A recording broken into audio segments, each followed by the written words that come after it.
বিশ্বনবী তাহাজ্জুদের সময় দাঁড়িয়ে যেতেন। ছোট্ট একটা ঘরে চাটাইয়ের উপরে বিশ্বনবী মা এসে শুতেন, গাদাগাদি করে জায়গা নাই।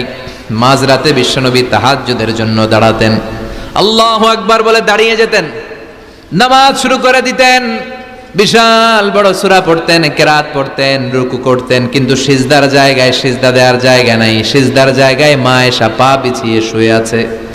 বুখারীর বর্ণনা, বিশ্বনবী সিজদায় যে হাত দিয়ে মা এসার পায়ের মধ্যে চিমটি কাটতেন, মা এসা বুঝতে পারতেন বিশ্বনবী এখন সিজদায় যাবে। সুবহানাল্লাহ পড়েন। মা এসা বুঝতে পেরে পা দুইটা সরিয়ে নিতেন, বিশ্বনবী সিজদা দিতেন।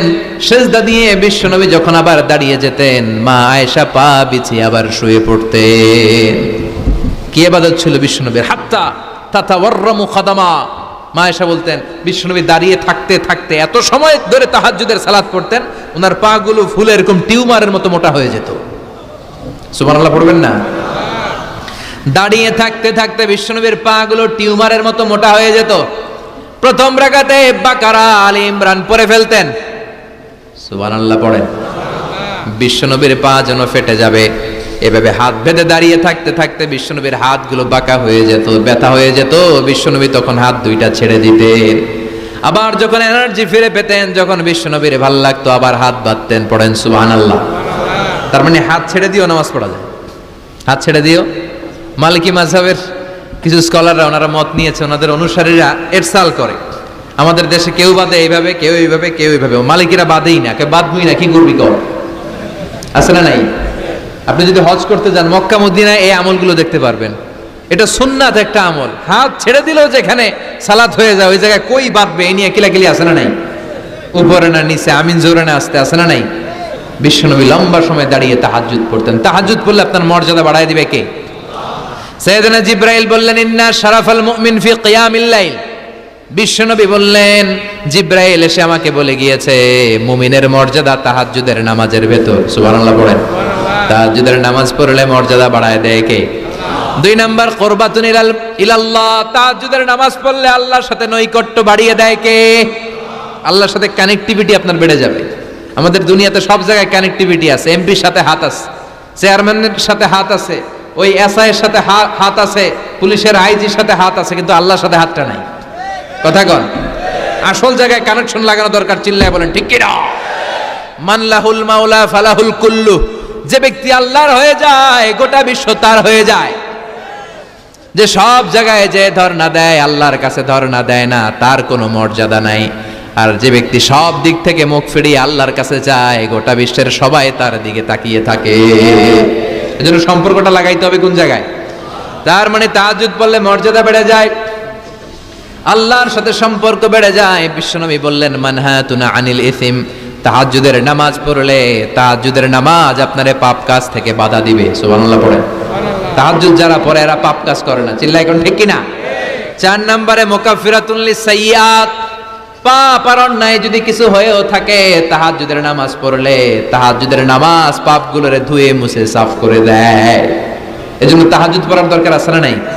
ঘুমের আরবিতে কিছু নাম আছে। ঘুমের একটা নাম হচ্ছে আন-নুআস। নুআস মানে ড্রোজিনেস। বাসে বসে আছেন, বাসও ঝুলে আপনিও ঝুলতেছেন, এরকম হয় না? ঝিমুনি, এটার বলে নুআস। আরেকটা হচ্ছে সামান্য হালকা লাইট স্লিপ, সামান্য ঘুম, এটার বলে পাওয়ার ন্যাপ। হালকা হালকা ঘুম, ঘুমও আসছে আবার কে যেন কথা বলে ওইটাও শোনা যায়, এরকম ঘুম আছে না নাই? এটার বলে সিনা। আরবিতে এটার কি কয়? সিনা। আরেকটা হচ্ছে ভালো ঘুম, এটার বলে নাউম। এটার কি বলে? তাহলে পাইলাম নুআস, সিনা, নাউম। আরেকটা হচ্ছে জন্মের ঘুম। কিরকম ঘুম? এমন ঘুম যেই ঘুমে ডাকলেও মানুষ ওঠে না, যেটা শেষ রাতে আমাদের যেই ঘুমটা হয় রাত 3টা-4টার দিকে কম্বল টেনে টেনে আরেকটু ঘুমাইতে মনে চায়, এরকম একটা ঘুম আছে না নাই? এই ঘুমটাকে আরবিতে বলে হুজুদ। কি বলে? সবাই বলেন। এই হুজুদের ঘুমকে স্যাক্রিফাইস করে ওই টাইমে যে সালাতটা পড়া হয় ওই সালাতকে আরবিতে বলে সলাতুল হুজুদ বা সলাতুত তাহাজ্জুদ। সুবহানাল্লাহ পড়বেন না? এজন্য রাব্বুল আলামিন বলেন ওয়া মিনাল লাইলি ফাতাহাজ্জাদ বিহি নাফিলাতান লাকা আসা আন ইয়াবআসাকা রাব্বুকা মাকামাম মাহমুদা। ও নবী, রাত্রিবেলা দাঁড়িয়ে আপনি তাহাজ্জুদের নামাজ পড়েন, আশা করা যায় বিশাল সম্মানিত মহিমান্বিত জায়গায় আল্লাহ আপনারে বসায় দিবে গো নবী। ঠিক কি না? তাহাজ্জুদের সালাত পড়লে মর্যাদা বাড়ায় দেয় কে? মুমিনের বৈশিষ্ট্য, তারা রাত্রিবেলা তাহাজ্জুদের সালাত পড়ে। ইমানদারদের বৈশিষ্ট্য, তারা হলো ফুরসান আন-নাহার রুহবান আল-লাইল। রাত্রিবেলা তাহাজ্জুদের যায় নামাজে কান্নার ঝড় তোলে, দিনের বেলায় ঘোড়া হাঁকিয়ে জিহাদের ময়দানে জিহাদ করে। ঠিক কি না? দিনের বেলায় চলবে কি? জিহাদ। এজন্য বিশ্বনবীর প্রথম প্রশিক্ষণ নিতে বললেন আল্লাহ, কুমিল লাইলা ইল্লা কালিলা। ও নবী, বিশাল মিশন নিয়ে দুনিয়ার বুকে আপনি এসেছেন গো নবী। প্রথম প্রশিক্ষণ যেটা নিবেন, রাত্রিবেলায় দাঁড়িয়ে দাঁড়িয়ে তাহাজ্জুদের প্রশিক্ষণ। বিশ্বনবীর আদেশ করলেন কে? কিসের আদেশ? সবাই কোন, আরো জোরে। ওই মুহূর্তটা তাহাজ্জুদের সময়টা এমন সময়, ইয়ানজিলু রাব্বুনা ইলা সামাইদ দুনিয়া, রব্বুল আলামিন আরশের উপর থেকে দুনিয়ার আকাশে নেমে আসে।